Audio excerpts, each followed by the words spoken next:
انسانوں کی عظیم اکثریت کیسی کیسی مشکلات کے ساتھ دوچار ہوتی ہے۔ عظیم اکثریت وہ ہے کہ جو کمر توڑ دینے والی مشقت کرنے کے باوجود 2 وقت پیٹ بھر کر کھانا نہیں کھا سکتے، جن کے بچوں کو علاج کی سہولت میسر نہیں، مشقت، محنت، تکلیف، نہ صرف محنت و مشقت، محنت و مشقت کے اعتبار سے تو ہم یہ کہہ سکتے ہیں کہ انسان بھی لدو اونٹ کے مانند ہے یا کولو کے بیل کے مانند ہے، لیکن حیوان اور انسان میں اس اعتبار سے بڑا فرق ہے۔ انسان میں احساسات، رنج، غم، صدمہ، کسی جانور کا بچہ جب جوان ہو گیا اس کے بعد وہ جانے اس کی زندگی علیحدہ ہے، والدین کی علیحدہ ہے، والدین بھی پتہ نہیں کوئی ان کا جوڑا ہے کہ نہیں مستقل۔ لیکن یہاں کیا ہوتا ہے؟ یہاں جس اولاد کو پالا پوسا، جنہیں اپنے جگر کے ٹکڑا سمجھ کر اور اپنا پیٹ کاٹ کر جن کو پالا ہے، اگر وہی بیٹا جوان ہو کر سینہ تان کر بات کرتا ہے، یا جیسا کہ آپ سنتے ہیں باپ پر ہاتھ اٹھا لیا ہے، ماں کو مار دیا ہے، قتل کر دیا ہے، جو صدمہ اس وقت انسان کو ہوتا ہے کیا کسی حیوان کو ہوتا ہے؟ یہ صدمات، یہ رنج و غم قرآن مجید میں ایک پوری سورہ مبارکہ ہے اسی پر، جس کا مرکزی مضمون یہی ہے، لا اقسم بهذا البلد وانت حل بهذا البلد ووالد وما ولد لقد خلقنا الانسان في كبد۔ میں جو ابتدائی قسمیں ہیں ان کو اس وقت تشریح نہیں کروں گا، اس لیے کہ وہ ہمارا اس وقت کا موضوع نہیں ہے۔ جس چیز پر قسمیں کھائیں اللہ نے 3، لا اقسم بهذا البلد وانت حل بهذا البلد ووالد وما ولد، 3 قسمیں کھا کر بات کیا کہی؟ ہم نے انسان کو محنت اور مشقت ہی میں پیدا کیا ہے۔ محنت اور مشقت ہر انسان کا مقدر ہے۔ عام طور پر سمجھا یہ جاتا ہے کہ غریب لوگوں کے لیے یہ معاملہ ہے، نہیں، اصل میں محنت اور مشقت کی شکلیں مختلف ہیں۔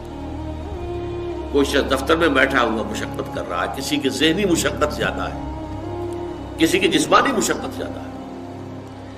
یہ جسمانی مشقت والا جو ہے تھک ہار کر رات کو سوتا ہے تو صبح کی خبر لائے گا، وہ پوری طرح ٹانگیں پھیلا کر سوتا ہے۔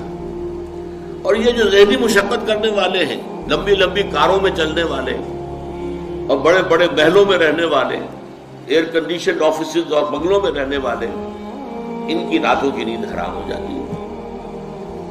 ان کو جو مسائل درپیش ہوتے ہیں، انہیں جو صدمے ہوتے ہیں، انہیں جو فرسٹریشنز ہوتی ہیں، یہ نقصان ہو گیا ہے، یہ معاملہ ہو گیا ہے، فلاں نے یہ کر دیا ہے، فلاں پرابلم پیدا ہو گیا ہے، یہ ساری چیزیں جو ہے یہ اس غریب مزدور کے لیے نہیں ہوتی۔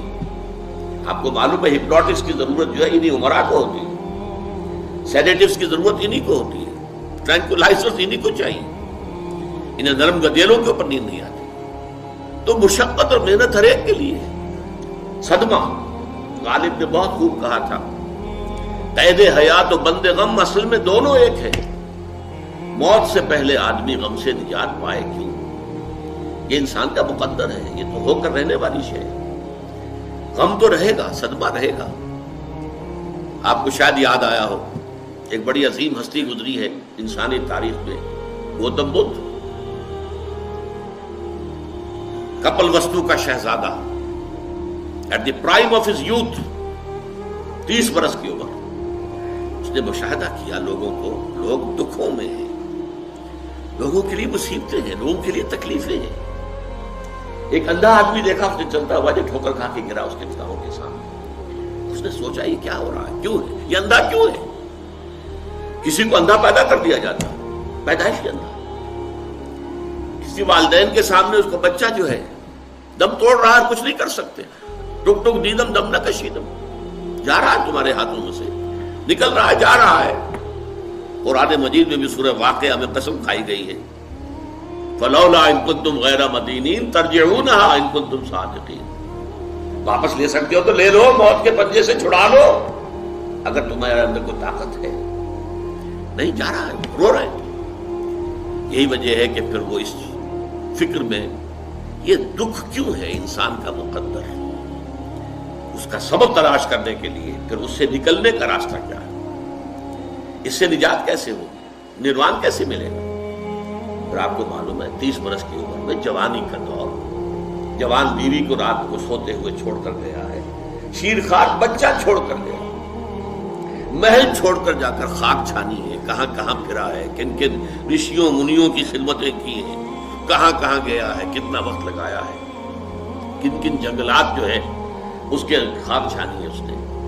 بہرحال اسے کیا ملا کیا نہیں ملا یہ میں اس سے بحث نہیں کرتا، اس لیے کہ ظاہر بات ہے کہ وہ حضرت مسیح علیہ السلام سے بھی قبل کی شخصیت ہے، اور اکثر لوگوں کی تعلیمات بگڑ گئی ہیں۔ حضرت مسیح علیہ السلام کی تعلیمات اگر قرآن مجید ہمیں نہ بتائے تو ہمیں کیسے معلوم ہو کہ ان کی اصل تعلیم کیا تھی؟ عیسائی جس مسیح کو ماننے والے ہیں اس مسیح کو تو ہم نہیں مانتے، اللہ کا بیٹا تو ہم نہیں مانتے، لیکن اگر قرآن مجید واضح نہ کرتا تو ہمیں کیسے معلوم ہوگا؟ اسی طرح گوتم بدھ کے بارے میں جو کچھ کہتے ہیں ان کے ماننے والے، اس کی طرف نہ جائیے، وہ کیا تھا حقیقت میں ہم نہیں جان سکتے، لیکن یہ ضرور ہے کہ اس کے فلسفے کا جو مین تھیم ہے سروم دکھم، all is pain, all is suffering, all is agony، سروم دکھم، درد ہی درد ہے، رنج ہی رنج ہے، غم ہی غم ہے، قید حیات و بند غم اصل میں دونوں ایک ہیں، موت سے پہلے آدمی غم سے نجات پائے گا۔ لیکن اس اعتبار سے اگر آپ غور کریں گے تو چلیے انسان حیوانات کی صف میں آ گیا بس، لیکن نہیں، انسان کی ہیومن ٹریجڈی کا نقطہ عروج بالکل ایک اور ہے۔ مرنے کے بعد پھر اٹھایا جائے گا، پھر جواب طلبی ہوگی، کیا کرتے رہے زندگی بھر؟ تم نے حقیقت کو پہچاننے کی کوشش کی، تم نے حق پر چلنے کی کوشش کی، یا تم نے ظلم کیے، زیادتیاں کی، ناانصافیاں کی؟ آؤ حساب دو۔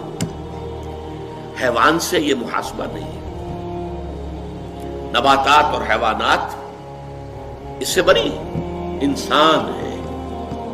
اس پر بھی ایک سورت ہے قرآن مجید کی، سورۃ الانشقاق، یا ایھا الانسان انک کادح الی ربک قدحا فملاقیہ، اے انسان تیرا معاملہ یہ ہے تو مشقت پر مشقت جھیل کر، تکلیفیں پر تکلیفیں برداشت کر کے پھر ایک دن اپنے پروردگار کے حضور میں حاضر ہوگا جواب دہی کے لیے۔ ثم لتحسبن بما تعملون، حضور کی ایک خطبے میں جو الفاظ آتے ہیں، واللہ لتموتن کما تنامون، خدا کی قسم تم سب مرو گے جیسے کہ ہر روز شام کو سو جاتے ہو، رات کو سو جاتے ہو، یہ نیند بھی موت کی بہن ہے۔ ثم لتبعثن کما تستيقظون، لیکن پھر جیسے روزانہ صبح بیدار ہوتے ہو ایسے ہی ایک صبح قیامت آئے گی کہ سب اٹھا لیے جاؤ۔ ثم لتحسبن بما تعملون، پھر تمہارا محاسبہ ہوگا، that grand accountability، وہ مسئولیت عظیم، پوری زندگی کا حساب، چھوٹی سی چھوٹی باتیں۔ وَمَنْ يَعْمَلْ مِثْقَالَ ذَرَّةٍ خَيْرًا يَرَهُ وَمَنْ يَعْمَلْ مِثْقَالَ ذَرَّةٍ شَرًّا يَرَهُ، ذرے کی ہم وزن نیکی ہوگی وہ بھی سامنے پاؤ گے، اور ذرے کی ہم وزن بدی ہوگی وہ بھی سامنے پاؤ گے۔ انسان چیخ اٹھے گا، مَا لِهَذَا الْكِتَابِ، یہ اعمال نامہ کیسا ہے، لَا يُغَادِرُ صَغِيرَةً وَلَا كَبِيرَةً إِلَّا أَحْصَاهَا، اس نے تو نہ چھوٹی چیزیں چھوڑی ہیں نہ بڑی چیزیں چھوڑی ہیں، تمام کا احاطہ کر لیا ہے۔ وہ محاسبہ ہوگا،